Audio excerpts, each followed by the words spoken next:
प्रिय विद्यार्थियों अच्छा और दोस्तों सभी को नमस्कार। मैं नवीन यादव यूट्यूब चैनल पर आपका सभी का स्वागत करता हूं।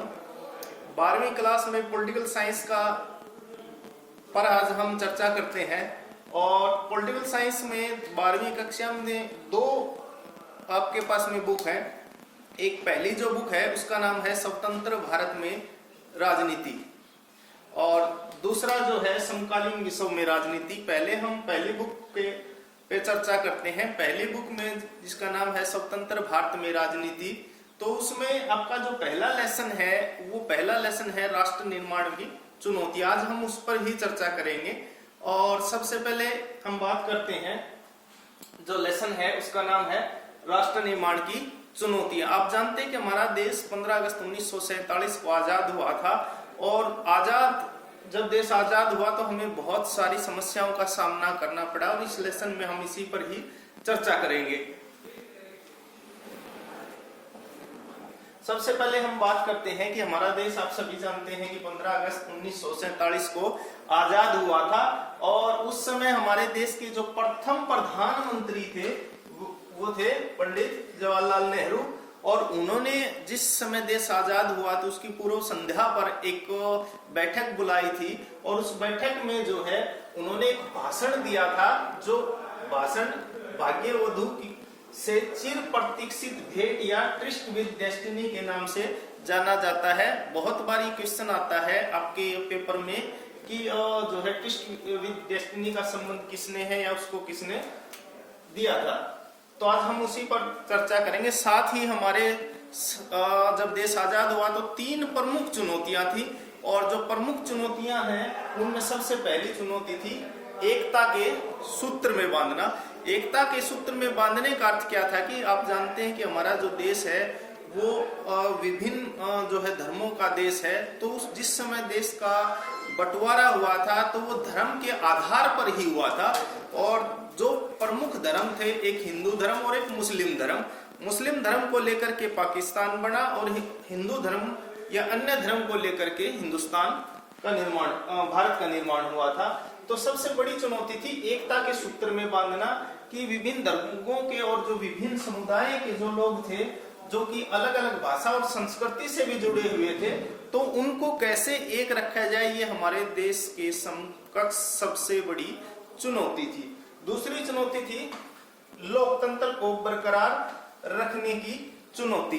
दूसरी महत्वपूर्ण चुनौती ये थी कि हमारे देश में आजादी तो हमें मिल गई थी, लेकिन आजादी के बाद हम किस प्रकार की शासन व्यवस्था अपनाएंगे, इसको लेकर के बड़ी चर्चा थी।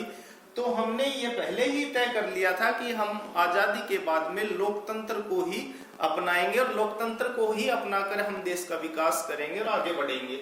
लेकिन समस्या लोकतंत्र को अपनाने में ये थी कि हमारी पॉपुलेशन बहुत ज्यादा थी। जिस समय हम आजाद हुए थे तो उस समय भी हम लगभग 36 करोड़ की जनसंख्या हमारे देश में थी। तो इतनी बड़ी जनसंख्या में हमारे पास में न पूर्व का कोई अनुभव था, न हमारे उस समय तक देश की आजादी के 2-3 साल तक जो है चुनाव आयोग की स्थापना नहीं हुई थी। तो ये बड़ी चुनौती थी कि हम कैसे, लोग हमारे सामने ये व्यंग करते थे कि इतना जो मूर्खों का देश है किस प्रकार लोकतंत्र की व्यवस्था को आगे बढ़ा पाएगा, ये देखने के बात होगी। और तीसरा था विकास की चुनौती।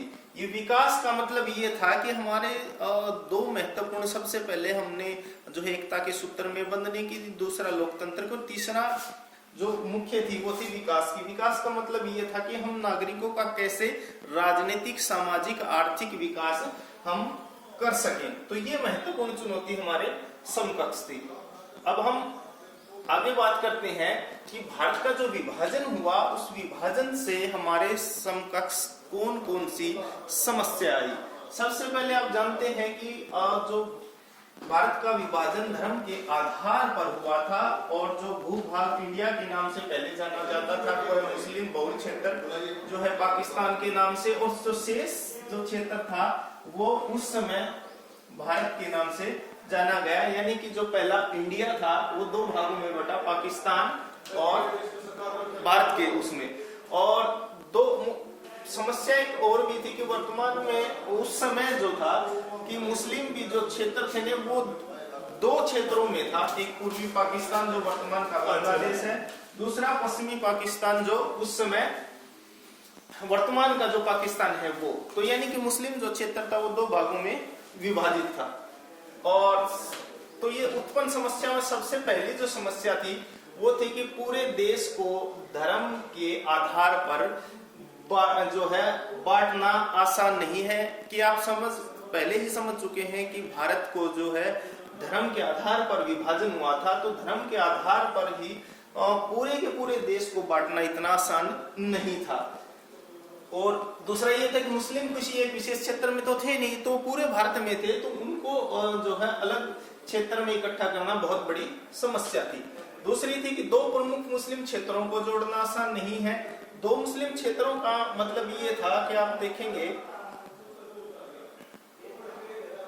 कि जिस समय देश आजाद हुआ तो ये जो क्षेत्र है ये पश्चिमी पाकिस्तान और ये पूर्वी पाकिस्तान, तो जब पाकिस्तान के दो अलग अलग भाग थे उनको जोड़ने का कोई साधन नहीं था, तो अब इन दोनों जो है क्षेत्रों में जो कि मुस्लिम पूरे इलाके में थे तो उनको अलग अलग करना एक बहुत बड़ी समस्या थी। देश के विभिन्न भागों में से मुसलमानों को जो है दो ही क्षेत्रों में इकट्ठा करना बड़ी चुनौती थी। और तीसरा महत्वपूर्ण जो है समस्या थी कि सभी मुस्लिम पाकिस्तान जाने को तैयार नहीं थे। तो आप समझते हैं कि जिस समय देश आजाद हुआ तो ये तय हुआ कि जितने भी मुस्लिम लोग हैं वो पाकिस्तान में जाएंगे, बाकी जितने भी हैं वो हिंदुस्तान में या भारत में रहेंगे। तो उस समय जो है सारे के सारे मुसलमानों ने भी ये तय किया कि वो सारे उस समय बहुत सारे मुसलमान ऐसे थे कि जो पाकिस्तान नहीं जाने चाहते थे। उनमें से कुछ एक जो प्रसिद्ध नेता थे अबुल गफ्फार खान, जो कि सीमांत गांधी के नाम से भी जाने जाते हैं, उन्होंने भी भारत विभाजन का विरोध किया था। इस क्षेत्र के बारे में आपको पता चल गया है।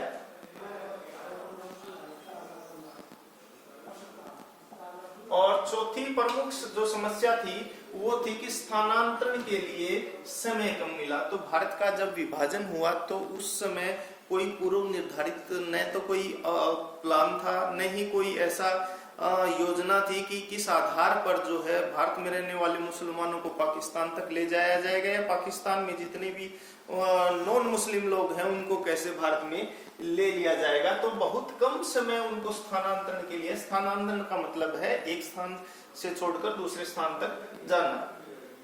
और लोगों को ये भी था कि उस बात को समझने में बहुत अधिक समय लगा कि उनके घर संपत्ति को, गांव को छोड़कर उनको एक स्थान से अब दूसरे स्थान पर जाना पड़ेगा, क्योंकि लोग इतने मेंटली रूप से प्रिपेयर नहीं हुए थे। जब तक उनकी ये बात समझ में आई तब तक देश में हिंसा शुरू हो चुकी थी। और पांचवी महत्वपूर्ण समस्या थी कि अल्पसंख्यकों की समस्या। अल्पसंख्यकों की समस्या का मतलब ये था कि सीमा के दोनों अल्पसंख्यक थे। पाकिस्तान में भी गैर जो है मुस्लिम लोग थे, चाहे हिंदू हों, सिख हों, ईसाई हों। ऐसे ही भारत में भी जो है बहुत सारे अल्पसंख्यक ऐसे थे जो पाकिस्तान जाना चाहते थे। पाकिस्तान से जो है बहुत सारे अल्पसंख्यक भारत आना चाहते थे।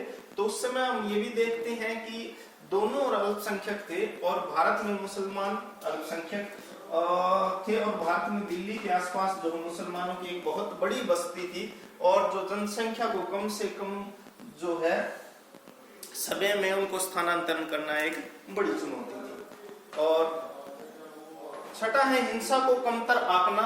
ये हमारे देश के नेताओं की सबसे बड़ी भूल साबित हुई कि उन्होंने देश के अंदर जितनी भी हिंसा हुई उसको कमतर आका। कमतर का मतलब ये है कि उन्होंने माना कि ये हिंसा बहुत अस्थायी है, कुछ एक दिनों की बात है, फिर सारा ठीक हो जाएगा। लेकिन यही उनकी जो है सबसे बड़ी गलती साबित हुई। उन्होंने इसके लिए बहुत जो है बाद में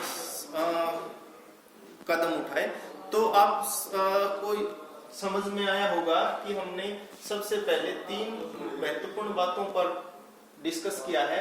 एक तो राष्ट्र निर्माण की चुनौतियां, जिसमें 3 प्रमुख थी। एकता के सूत्र में बांधना, लोकतंत्र को बरकरार रखना, विकास की चुनौती, ये 3 महत्वपूर्ण चुनौतियां थी। साथ ही देश के विभाजन में जो समस्या आई, आपको दोनों प्रश्नों में थोड़ा सा ध्यान रखना है कि देश की विभाजन से उत्पन्न समस्या अलग है, देश की समक्ष चुनौतियां अलग है।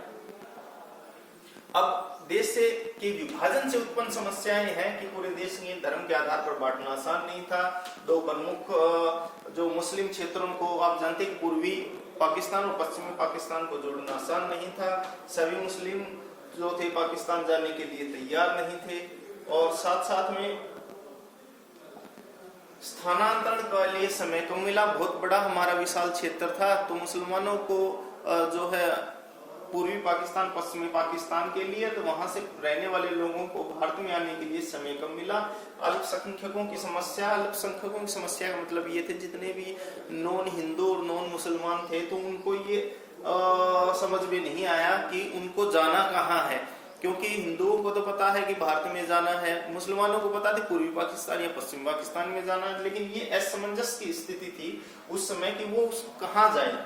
और अंतिम है कि हिंसा को कमतर आंकना, हमारे नेताओं ने जो हिंसा उस समय शुरू हुई थी उसको एक अस्थायी मान करके उस पर कोई ठोस कदम नहीं उठाया। उम्मीद करते हैं आपको अच्छे से समझ आया होगा।